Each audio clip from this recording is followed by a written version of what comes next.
Граѓаните треба да се обратат во центрите за јавно здравје на своето подрачје или доколку дел од таа вакцина или таблетка ги нема во тие центри, се обраќаат во Центарот за јавно здравје во Скопје, каде што ја добиваат потребната терапија, се заштитуваат за време на престојот, исто доколку се работи за маларија, пијат таблетки, ќе слушнете после, и повраќањето во Република Македонија должни се во рок од една недела да се јават на здравствен надзор или преглед во Центарот за јавно здравје, за доколку во меѓувреме заболеле од некоја оваа заразна болест, навреме да се диагностицира и навреме да се лекува. Само за пример, за маларија, овој надзор треба да го направат во рок од 7 дена по враќањето во Македонија, за чума во рок од 5 дена, за колера во рок од 6 дена, а за вирусни хеморагични трески во рок од 14 дена. За време на тој надзор, тие се во постојан контакт со лекарите од центрите за јавно здравје и доколку прават лабораториски анализи доколку е потребно и ако се посомнева за некој од овие заразни заболувања, веднаш се упатуваат на клиника за инфективни болести или на инфективното оделение на своето подрачје, меѓутоа клиниката ни е референтна за овие заболувања и навремено соодветно се третираат. Значи, на овој начин, со превземање мерки пред патување, за време на патување и по враќање во државата, си го заштитува здравјето самиот граѓанин во државата, меѓутоа и спречува појава на внес на некој од овие заболувања во државата и проблеми за државата. Зошто ова го потенцираме?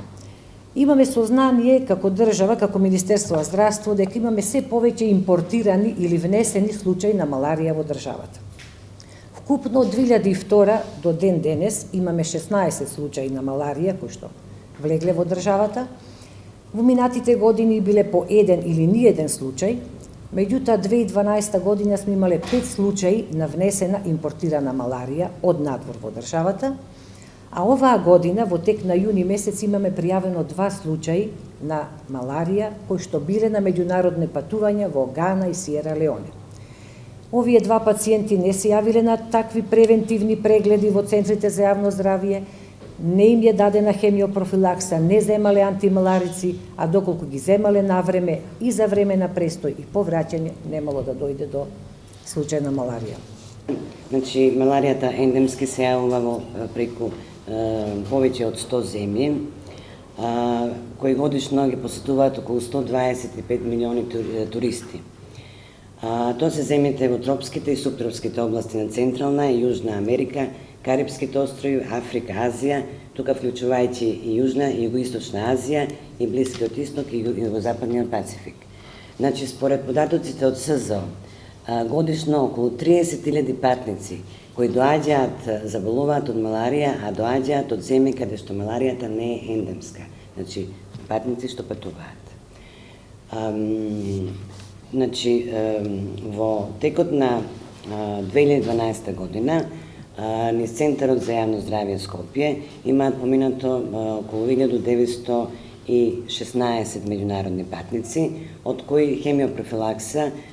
зеле 858 лица, односно таа се индицира према местото каде што тие патуваат. Значи, како што реков, хемиопрофилакса се препорачува во повеќе од над 100 земји, со таа разлика што нашите граѓани најчесто патуваат во Афганистан, Бразил, Кина, Ирак, Кенија, Гана, Сиера Леоне, Нигерија, Француска Гојана, Доминиканска република и други земји. Многу интересен фактор дека од овие 1916 лица, значи организирано, односно службено патувале 1323 лица. Тоа е повеќе од 80%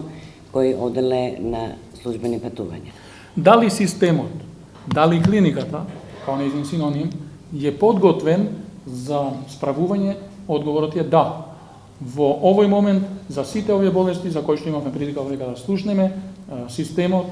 е подготвен во сите диагностички процедури да одговори на задачите кои што му се поставени. Значи,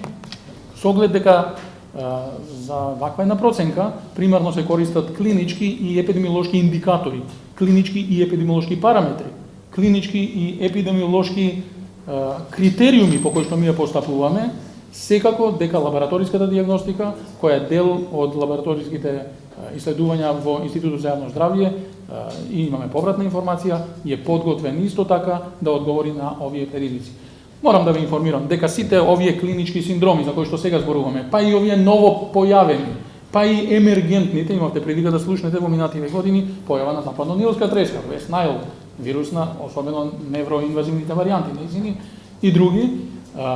понатака реемергентните болести, кои што значи некогаш постоеле, па се изгубиле, па повторно може да се појават, како што е случајот со маларијата, ризиците кои што овде постојат во секој момент, секако дека не наведуваат на изготвување на соодветни патеки за постапувања по кои што нема да се дозволи пропуштање на ниту еден случај кој што со овакво нешто би можел да биде офатен.